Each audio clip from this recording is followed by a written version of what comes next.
జరిగింది. చంద్రబాబు నాయుడు గారు ముఖ్యమంత్రి అయిన తర్వాత ఈ టెండర్లలో సప్లై స్టార్ట్ అయింది. ఇప్పుడు వీళ్ళు టీటీడీ బోర్డు కూడా వీళ్ళైతే ఏదైతే ఫైనలైజ్ చేసినారో ఆ బోర్డు ఫైనలైజ్ చేసిన అప్రూవ్ చేసిన వాళ్ళు ఎప్పటి నుంచి సప్లై చేశారు? జూన్ 12వ తారీఖు నుంచి వాళ్ళు సప్లై చేశారు. అంటే అప్పటికి చంద్రబాబు నాయుడు గారి ప్రభుత్వం వచ్చింది.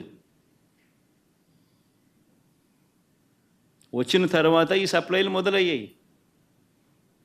మొదలైన ఈ సప్లైలలో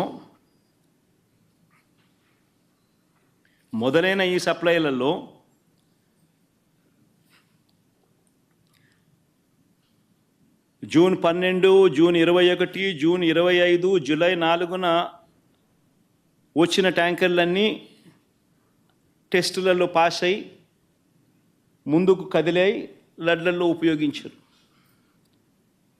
జూలై 6న 2 ట్యాంకర్లు, జూలై 12న ఇంకో 2 ట్యాంకర్లు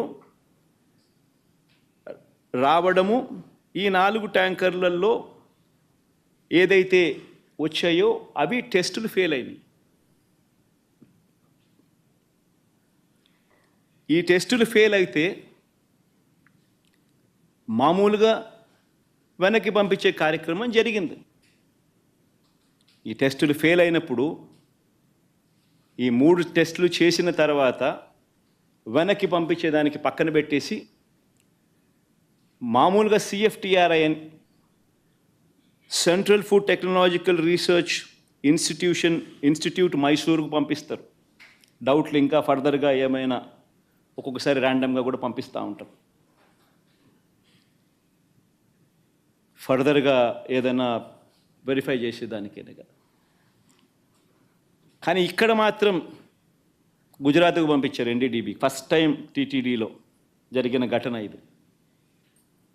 వైఎస్ఆర్సీపీ నాయకులు కూడా భారీగా జన సమీకరణ చేయడానికి వాళ్ళు సోషల్ మీడియాలో మెసేజ్లు ఫార్వర్డ్ చేసుకున్నారు. ఈ నేపథ్యంలో ప్రజలకు ఇబ్బంది కలగకుండా, యాత్రికులకు ఇబ్బంది కలగకుండా, VIPస్కి ఇబ్బంది కలగకుండా ఉండటానికి రెగ్యులర్గా శాంతి భద్రతలు విఘాతం కలిగిస్తాయనుకునేటప్పుడు పోలీస్ డిపార్ట్మెంట్ వాళ్ళు ఇచ్చే నోటీస్ అది. ఆ నోటీస్ కూడా జగన్మోహన్ రెడ్డికి ఇవ్వలేదే. జగన్మోహన్ రెడ్డిని రావద్దు అని ఎవరు చెప్పలేదే. మీరు రాకండి అని మేము ఎవరూ చెప్పలేదే. వస్తే మిమ్మల్ని అరెస్ట్ చేస్తామని చెప్పలేదే. ఏ రోజు చంద్రబాబు నాయుడు గారిని ఎయిర్పోర్ట్లోనే ఆపేసినట్టుగా మేము ఎప్పుడు ఆపడానికి మేము ప్రయత్నం చేయలేదే.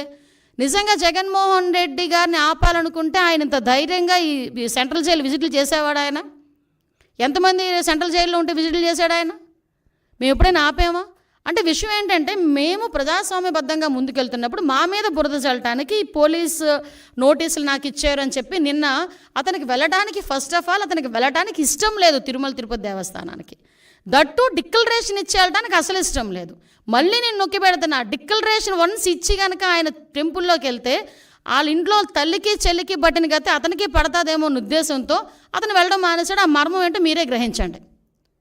అంటే విషయం ఏంటి ఇది అయింది. తర్వాత ఈరోజు ఒకవైపు నుంచి తిరుమల తిరుపతి దేవస్థానానికి బ్రహ్మోత్సవాల టైంలో రాజకీయ నాయకులే కాదు, సుప్రీంకోర్టు జడ్జెస్, వివిధ VIPలు అందరూ వస్తారు. ఆ భద్రత కూడా మాదే బాధ్యత. ఆ భద్రత నేపథ్యంలో మేమందరం కూడా ఎట్టి పరిస్థితుల్లోని శాంతి భద్రతలు విఘాతం కలిగించకూడదని చెప్పి నోటీసులు ఇస్తే దాన్ని ఈ రకంగా మాట్లాడి టాపిక్ని డైవర్ట్ చేయడానికి నోటీసుల వైపు తీసుకొచ్చాడు. ఇతగాడు మళ్ళీ మేమేదో డైవర్షన్ పాలిటిక్స్ చేస్తున్నామని మాట్లాడతాడు.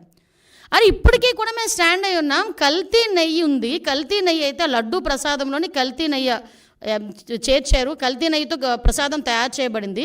దాని గురించని ముఖ్యమంత్రి హోదాలో ఉన్న చంద్రబాబు నాయుడు గారు కానీ, ఉప ముఖ్యమంత్రి హోదాలో ఉన్న పవన్ కళ్యాణ్ గారు కానీ, లోకేష్ బాబు గారు కానీ